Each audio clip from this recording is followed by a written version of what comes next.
Assalamualaikum warahmatullahi wabarakatuh. Hari ini kita akan belajar mengenai kebahasaan teks prosedur kompleks. Yuk kita simak. Yang pertama ada penanda wacana. Penanda wacana adalah perkataan atau rangkaian perkataan yang berfungsi merangkai pernyataan untuk menghubungkan atau merangkai berbagai dari sebuah bacaan sehingga menjadi kalimat yang lebih padu.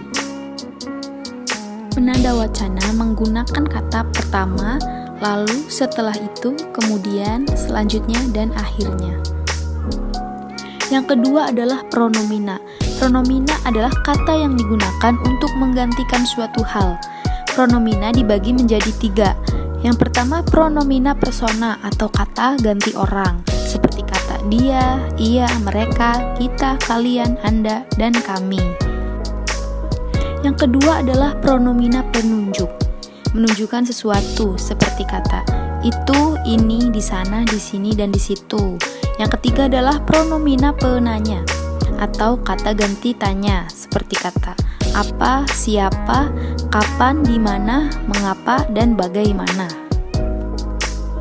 Yang ketiga adalah konjungsi. Apa sih itu konjungsi? Konjungsi adalah kata sambung atau kata penghubung konjungsi yang digunakan. Yang pertama menggunakan syarat, misalkan jika, apabila, seandainya, kalau, asalkan. Contohnya seperti kalimat berikut ini. Kamu bisa menjadi juara kelas apabila kamu rajin belajar. Yang kedua adalah temporal atau urutan waktu. Misalnya menggunakan setelah itu. Contoh kalimatnya adalah aku membaca buku pelajaran sekolah. Setelah itu, aku mencoba mengerjakan latihan soalnya. Jadi temporal adalah menggunakan kalimat setelah, kemudian, setelah itu. Yang keempat adalah kalimat interaktif, deklaratif, interrogatif. Yang pertama, kalimat interaktif adalah kalimat yang berisi perintah atau larangan. Yang kedua adalah kalimat deklaratif, yaitu kalimat yang berisi informasi. Yang ketiga adalah kalimat interrogatif, yaitu kalimat yang berisi pertanyaan. Jika masih belum paham mengenai kalimat interaktif, deklaratif, dan interrogatif, mari kita simak lebih dalam. Yang pertama adalah kalimat interaktif. Biasanya menggunakan kata kerja yang berfungsi memerintah atau melarang. Contohnya, buanglah bau kedelai yang kurang sedap. Yang kedua, bungkuslah kedelai yang telah diberi ragi dengan plastik atau daun pisang.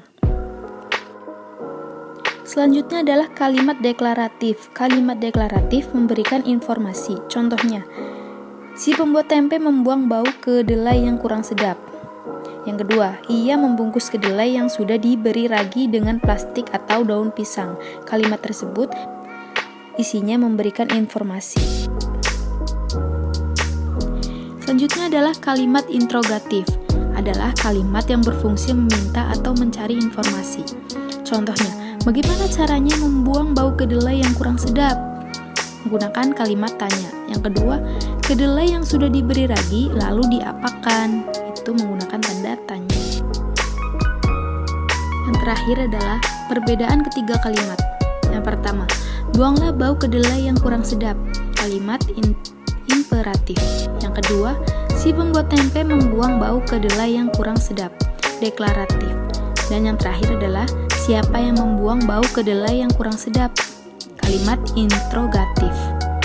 Diapakan bau kedelai yang kurang sedap? Interrogatif. Terima kasih yang sudah menyimak.